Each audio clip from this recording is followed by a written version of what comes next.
Good afternoon. Welcome to the channel. I'm Wayne.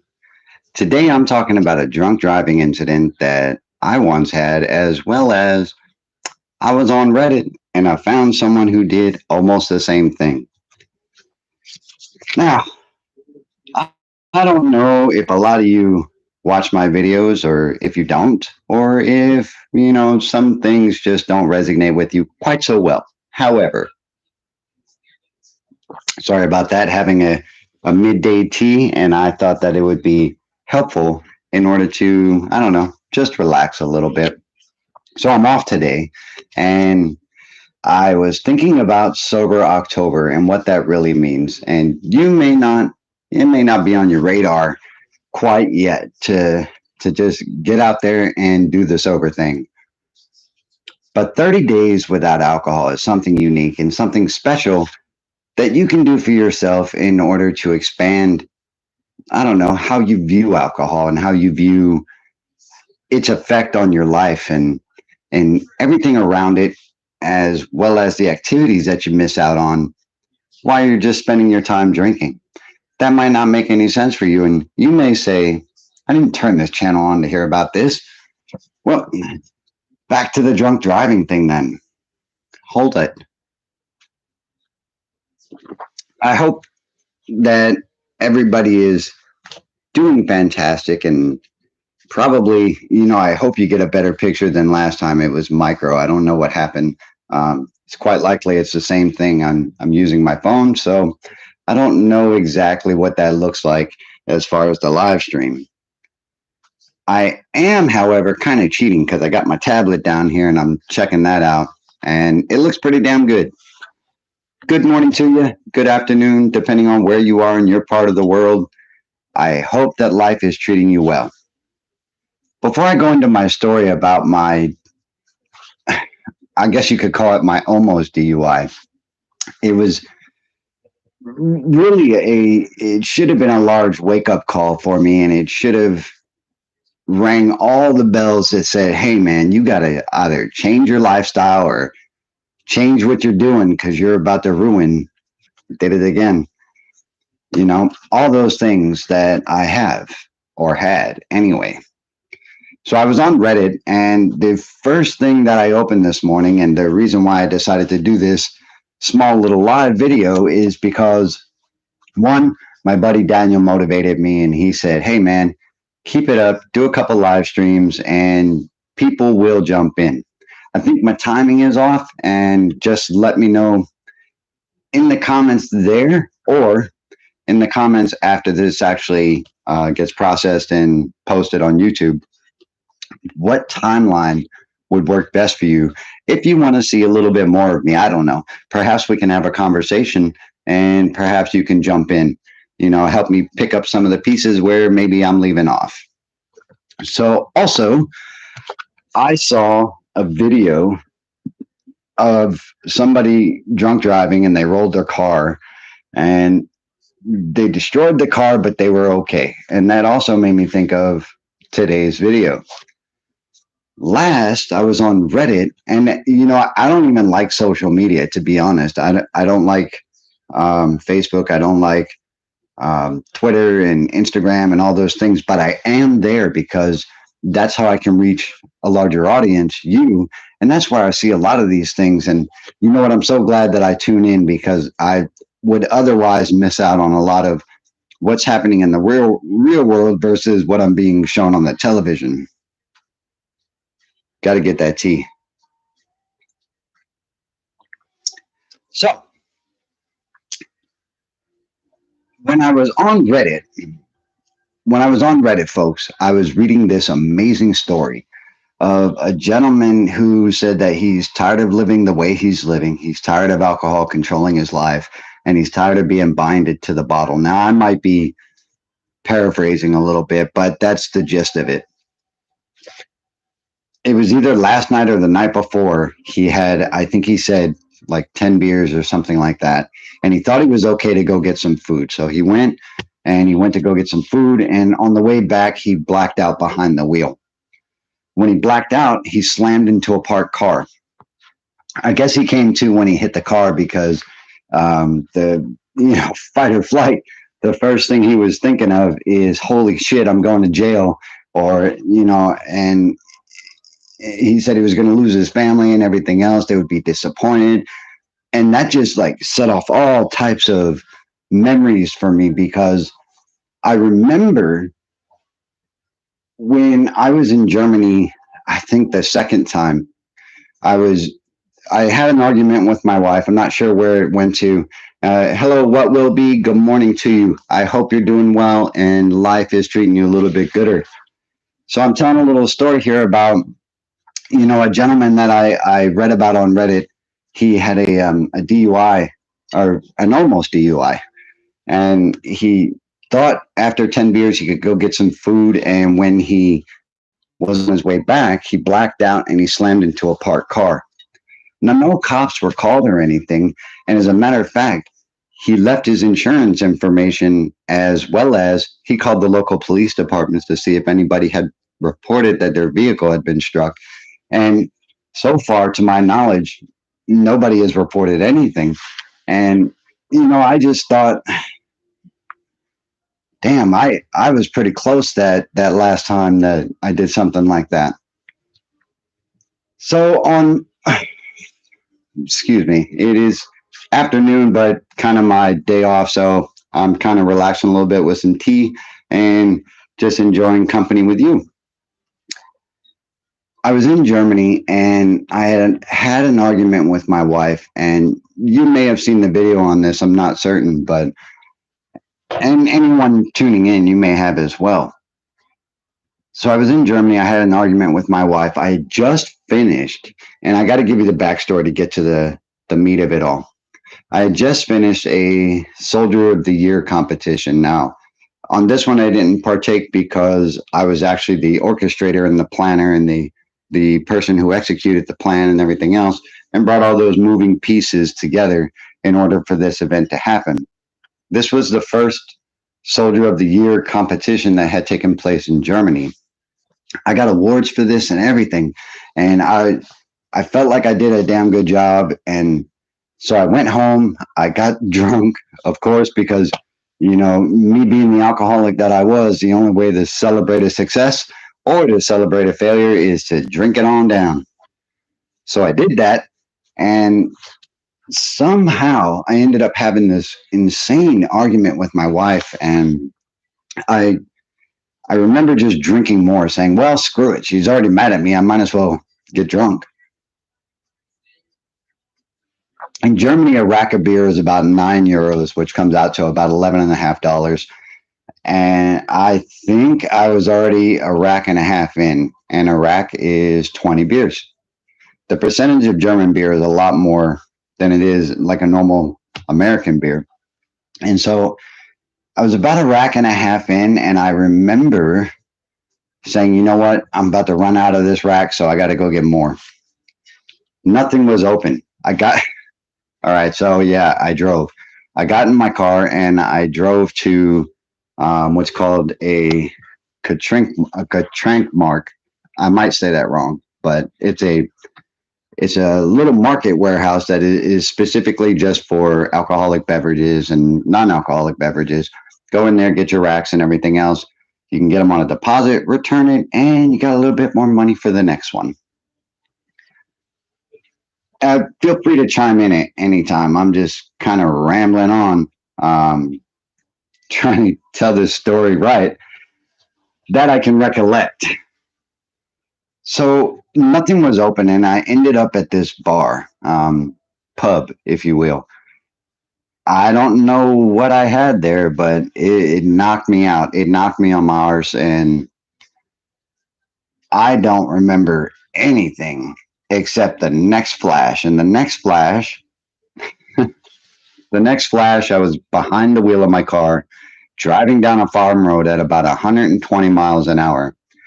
And if you've ever gone 120 miles an hour in a compact sedan, then you know that I was pretty much like hauling poopies.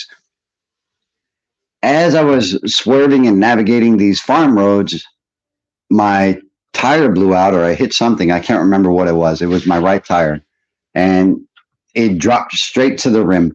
I was blowing sparks everywhere, and I don't know, the song that I was listening to took me to another place and took me to another level to where, you know what, I was like, well, my family's not around anymore, and if the army is the only thing I have, I think I'm pretty good. I'm pretty done with that, and I did that well.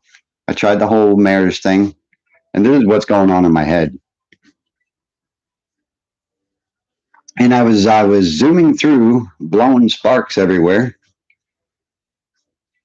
I don't know what happened, but I just let go of the wheel and I said, "Screw it." The car hooked, hit a little V-line ditch where water runs off, and I rolled that car 6 or 7 times. I can't even remember.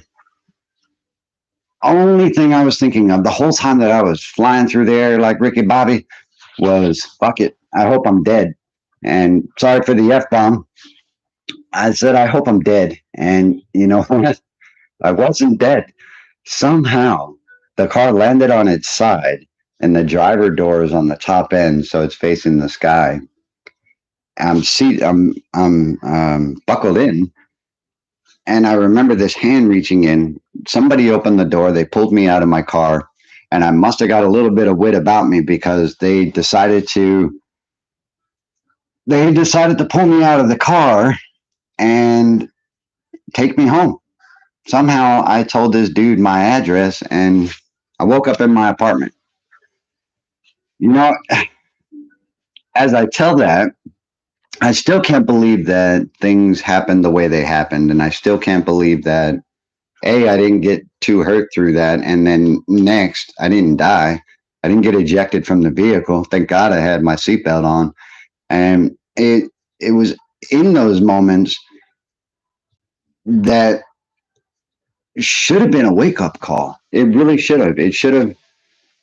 Almost killing myself in a car wreck going down Farm Road at 120 miles an hour and rolling the crap out of my car should have been a large enough wake up call for me, but it wasn't. Matter of fact, and a lot of alcoholics and addicts can relate to this kind of behavior, and so what? Some people in general. My brain was just simply saying, "God, I hope I'm not in trouble. I hope the cops don't come. I don't hear any cops. So guess what that means? I just drink some more. I don't know where my car is. I know I'm not badly hurt." And so that's exactly what I did, man.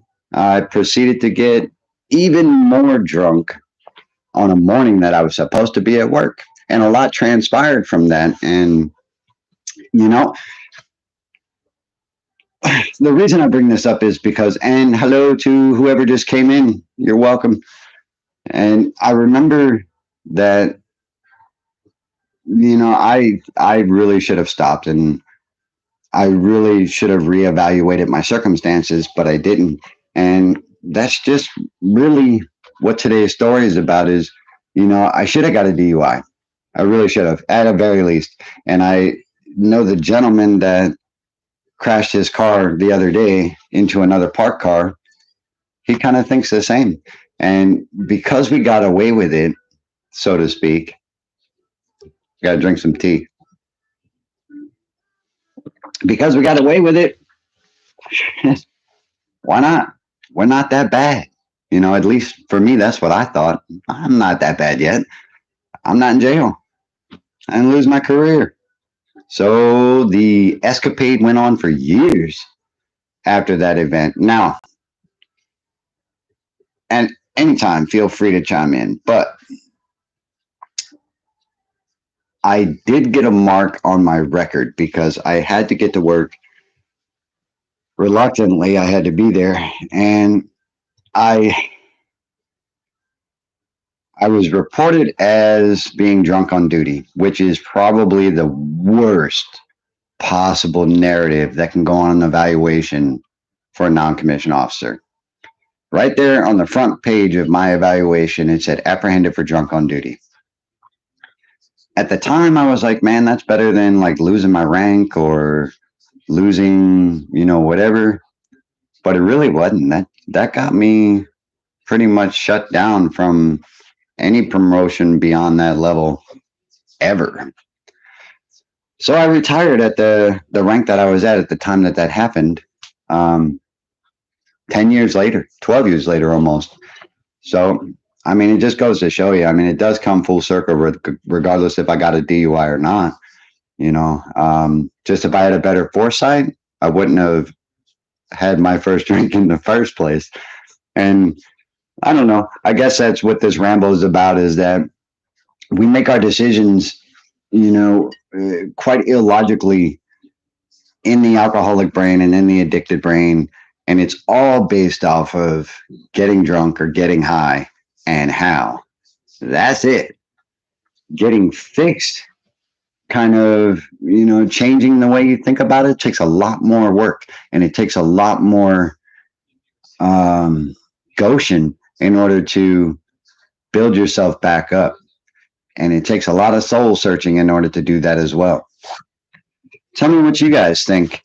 If you have anything you want to talk about, if you want to go ahead and just spit out what's on your mind, or, just, I don't know. I do have another thought. Since I'm here, and since I'm on the live stream, and since some of you are there, I appreciate you being here, by the way, because you guys have made this channel amazing. We live our lives 24 hours at a time. And this is the thought I'll leave you with. We live our lives 24 hours at a time. 8 hours of that time, generally, unless you're drinking or using, it becomes a lot less. And maybe your occupation. 8 hours of it is sleeping. 8 hours is working, generally. And the other 8 hours is for you to do what your life is going to do.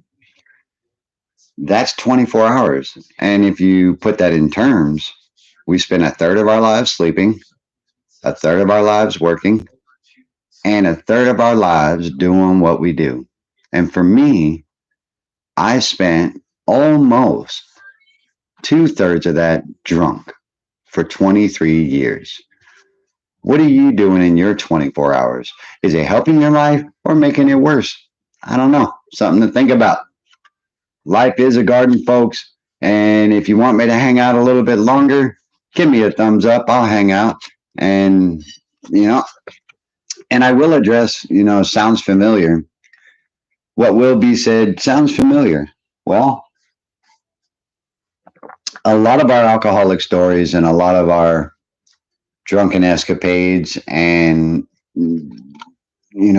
all that are quite similar to everyone on the planet.